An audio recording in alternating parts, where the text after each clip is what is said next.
Hello and welcome to the Comics Atlas. This is the series in which we talk about the complete history of comic book characters. Today we continue looking into the heroic life of Daredevil, the man without fear. If you remember from our latest Daredevil episode, last issue number 36 ended in a cliffhanger. While there's no doubt that Trapster has been defeated, it will be back to back scrambling for our protagonist, against an even more powerful foe.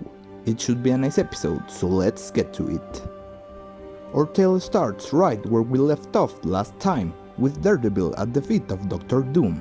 Despite his best efforts, Doom takes advantage of the situation and kidnaps the hero after defeating him easily, even driving away a mob of people who was gearing up to take the vigilante back to the streets.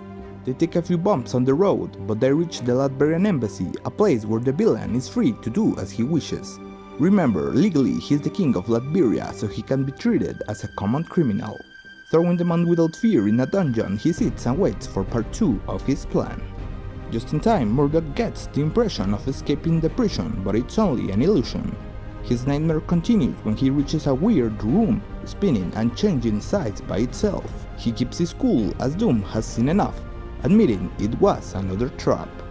We cut to a flashback of the Fantastic Four fighting the King of Latveria. He had the cosmic power stolen from the Silver Surfer, but was tricked by Reed into a mistake. He tried leaving Earth, which alerted Galactus, who took the power from him and sent him back to his kingdom.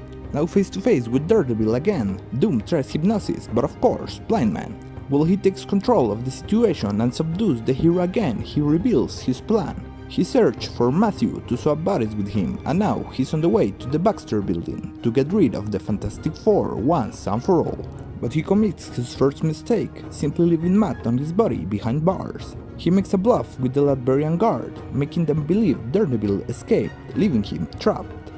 In quick succession, he sends a distress call to Reed Richards about the imposter on his body. Sue, Ben and Johnny sound skeptical, but Richards wonders about the possibility of his mortal enemy perfecting body swapping. In another part of town, Doom gets used to Murdoch's ability, not realizing he's in the body of a totally blind man. The Latvian guards catch on with him, and thinking he's the authentic Daredevil, they try to tackle him down. Yet Doom's too good for that to work, and shows his Imperial ring as a sign of his authenticity. Now they circle back to the embassy, but on their way a metallic man crashes their mission. It's Matthew, who is unable to fully use his newly acquired body, and is only saved when the police breaks the fight he's having. Cutaway to Foggy, Karen and Debbie Harris, where the imposter hero brushes her aside to the unbelieving eyes of the DA candidate. Anyway, the man's still on his way to the building when he stumbles upon his body. Murdoch gives him a transmitter and returns to the former's hideout. Then he uses his form to his advantage in a big way. He orders Latveria to declare war on every single nation that borders her. Now Doom really can't overlook such craziness. He rushes back to Daredevil with the intention to bargain. It's final, his only chance of stopping his country from doing something stupid is getting his body back.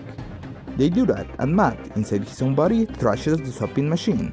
Dr. Doom admits defeat and lets the vigilante go, but not before tricking the FF, telling Daredevil's still on the wrong body, swinging their way.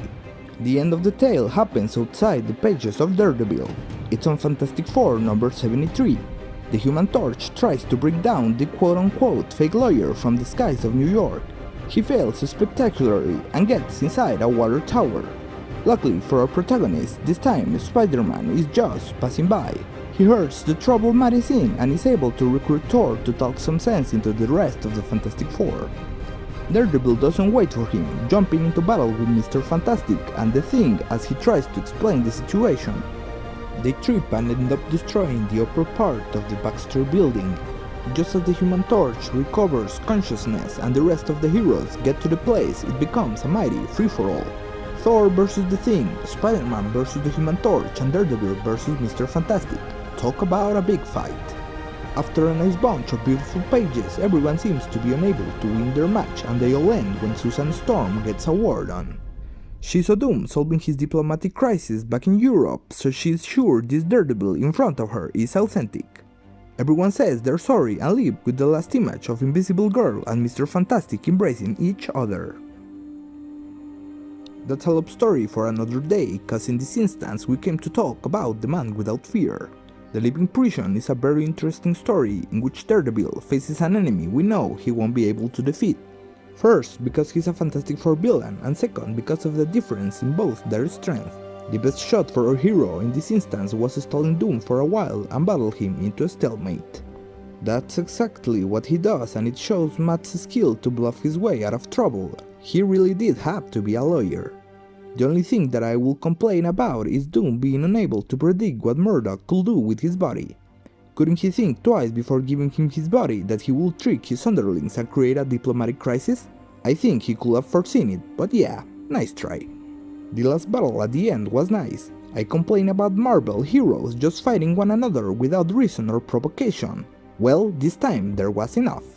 The threat of Doom and the trust the Fantastic Four have with Daredevil are both strong enough to convince Reed he's battling an enemy. I'm pretty sure someday I'll cover the origin story of the relationship between Marvel's first family and our lawyer turned vigilante. Just a nice relationship with a lot of chemistry, proving it was indeed the Marvel Age of Comics. Anyway guys, that's all for today. Don't forget to leave your like, share and subscribe down below. This is the Comics Atlas, and I wish you all a happy new year and a nice existence.